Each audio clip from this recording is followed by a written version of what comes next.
Olá, meu nome é Letícia. Começa hoje mais um vídeo de ensino bíblico, direto ao ponto. E antes de entrar no tema, quero pedir para você se inscrever no meu canal, clicar em gostei, que isso vai facilitar na divulgação desse vídeo, na divulgação do conhecimento da palavra de Deus, além de você estar abençoando esse projeto de Deus na minha vida. Peço também para você me seguir lá no Instagram. O meu Instagram é @leti_suzuki. Eu vou deixar o meu link aqui na descrição desse vídeo. O tema de hoje é pecado, parte 2, o que a Bíblia diz. É muito importante você estudar, ouvir o vídeo parte 1 sobre o pecado. Eu vou deixar o link desse vídeo na descrição desse vídeo. Naquele vídeo eu falei sobre a origem do pecado, o que é pecado e as formas de pecado. Hoje eu vou estar dando continuação a este ensino, eu vou estar dando sequência àquilo que eu já estava falando na parte 1.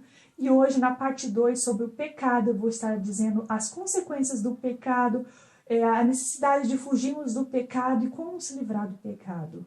As consequências do pecado é que todo aquele que vive pecando é escravo do pecado e o salário do pecado é a morte. Eis a consequência mais drástica do pecado, a morte. Para ilustrar essa parte do ensino, eu quero contar a história de Davi, uma história muito conhecida da Bíblia Sagrada. Davi, um homem segundo o coração de Deus, estava numa época da sua vida, na sua casa, e ele viu uma mulher muito formosa tomando banho e aquilo atraiu os seus olhos e ele passou ardentemente a desejar, a cometer o adultério com essa mulher chamada Betseba, uma mulher casada. Davi consumou esse pecado e, além disso, planejou a morte do seu esposo Urias, colocando ele na frente da peleja sozinho. Ele foi ferido gravemente e morreu. Essa atitude de Davi não agradou a Deus e ele sofreu as consequências desse pecado. O fruto desse pecado foi um filho, e esse filho nasceu e morreu. Olha o sofrimento de Davi. Ele perdeu seu filho com Betseba, seu primeiro filho com Betseba, fruto do pecado de adultério. Ele morreu. E Deus disse a Davi: a espada jamais se apartará da sua casa. E você pode ver lá no livro de 2 Samuel o quanto Davi foi um homem de guerra, foi um homem sanguinário, quanta luta, quanta peleja ele enfrentou durante a sua trajetória nesta terra, né? Davi fez, inclusive, uma oração que está registrado lá no livro de Salmos. Davi disse assim: esse pecado que está perante mim, tira de mim, apaga as minhas iniquidades, Deus. Apaga os meus pecados, purifica-me, Senhor, de todo pecado, ó Pai. Pequei contra ti, Senhor, pequei contra ti somente, ó Pai. Cria em mim um coração puro, renova em mim um espírito inabalável, disse Davi. Não me repulses da tua presença e nem retires de mim o teu Santo Espírito. Ó Deus, restitui em mim a alegria da tua salvação e anunciarei a sua palavra entre os gentios, anunciarei a sua mensagem entre todos. Davi fez essa oração e nós podemos ver que uma das consequências do pecado é o afastamento do homem com Deus. O pecado se torna uma barreira entre Deus e o homem e nós então desfrutamos dessa ausência de Deus ao cometer o pecado, desse sentimento de vazio, de tristeza, sem a salvação divina, sem ter a alegria da salvação. O pecado também ele nos priva da prosperidade. A Bíblia diz que se eu escondi as minhas transgressões, eu não prosperarei. Mas se eu confessar, me arrepender dos meus pecados, eu alcançarei misericórdia, diz a palavra de Deus. Outras consequências do pecado são essas. Fique com essa parte sobre as consequências do pecado. E agora eu quero falar da necessidade de nós buscar se livrar do pecado. Como nos libertar do pecado? Como fugir? Como ser livre do pecado? A Bíblia diz que se confessarmos os nossos pecados, Ele é fiel e justo para nos perdoar os nossos pecados e nos purificar de toda injustiça. Assim, nós devemos pedir perdão a Deus, se arrepender de todo o nosso coração, confessar e pedir perdão a Deus. Neste momento, peço para você assistir aquele vídeo sobre perdão. Vou deixar também o link na descrição desse vídeo. Assista o vídeo sobre perdão, que também é complementar a este estudo sobre o pecado.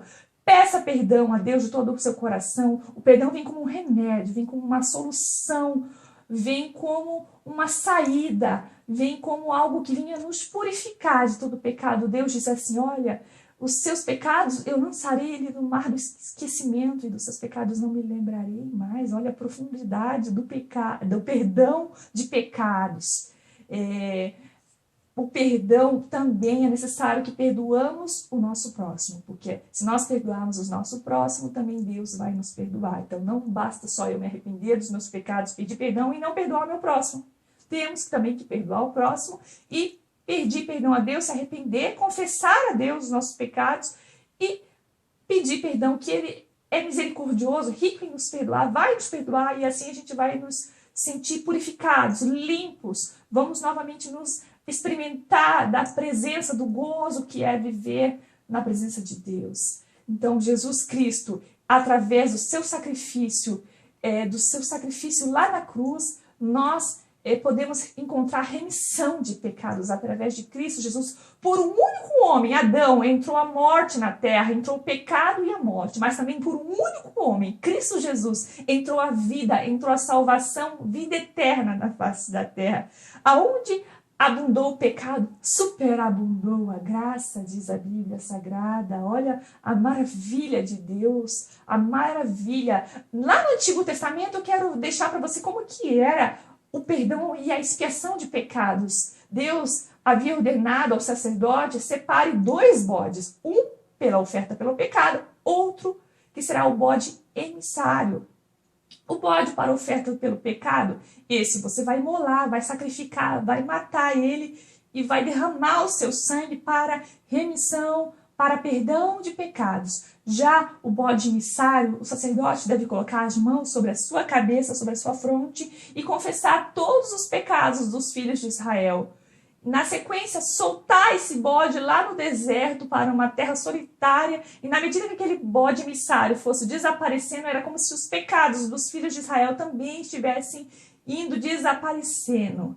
Olha só como era a expiação, a remissão de pecados lá no Antigo Testamento. Jesus Cristo ele veio e com o seu próprio corpo, com o seu sacrifício do seu próprio corpo, com o seu sangue, ele derramou o seu sangue e nos purificou de todo o pecado. Com o seu sacrifício lá naquela cruz, nós temos remissão de pecados. Jesus, como Cordeiro Santo de Deus, mudo, foi enviado para o matadouro, para a crucificação naquela cruz, e ele carregou sobre si todas as nossas dores, todas as nossas transgressões, todas as nossas enfermidades. Ele foi moído pelas nossas iniquidades. Ele carregou sobre si, ele se fez maldito no nosso lugar, naquela cruz, e Cristo não havia pecado nele, ele era santo, ele foi imaculado, santo, ele foi rumo ao sacrifício da cruz, carregando todos os nossos pecados, ele foi para nos perdoar, para poder ser o sacrifício, para derramar o seu sangue, e através do seu sangue nós podemos ter perdão e remissão de pecados. Devemos fugir do pecado. A Bíblia diz, irai-vos e não pequeis, não se põe sol sobre a vossa ira. Fugir do pecado, porque assim como nós batizamos com Cristo, é como se nós fôssemos sepultados com a morte em Cristo Jesus, e quando a gente a partir do momento que nós batizamos, descemos na sepultura com Cristo, nós então passamos a andar em novidade de vida, vivendo para Cristo somente. Mortos para pecados, mortos para o mundo e vivos para Cristo somente. Vivos para com Deus. Então, nós devemos seguir uma vida purificada, santa na presença de Deus, buscando cada vez mais andar em santidade, em purificação de pecados em Cristo Jesus, porque nós não mais vivemos para esse mundo, mas vivemos para Deus, e o pecado não pode mais nos dominar, porque Cristo nos libertou do pecado. Cristo nos libertou de todo o mal. Eu espero que você tenha aprendido sobre o pecado neste ensino, e até o próximo, se Deus quiser. Até mais.